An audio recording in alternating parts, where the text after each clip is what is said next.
முருகன் கையில் வேல் இருக்கு தெரியுமா? அது முன்வினையை அகற்றிவிடும் புரியுமா? முருகன் கையில் வேல் இருக்கு தெரியுமா? அது முன்வினையை அகற்றிவிடும் புரியுமா? வேலை வணங்கி வந்தால் கிடைக்கும் பலன் கொஞ்சமா?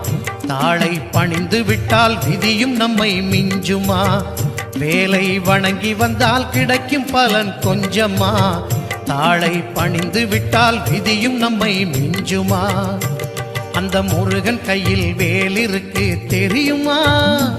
அது முன்வினையை அகற்றிவிடும் புரியுமா?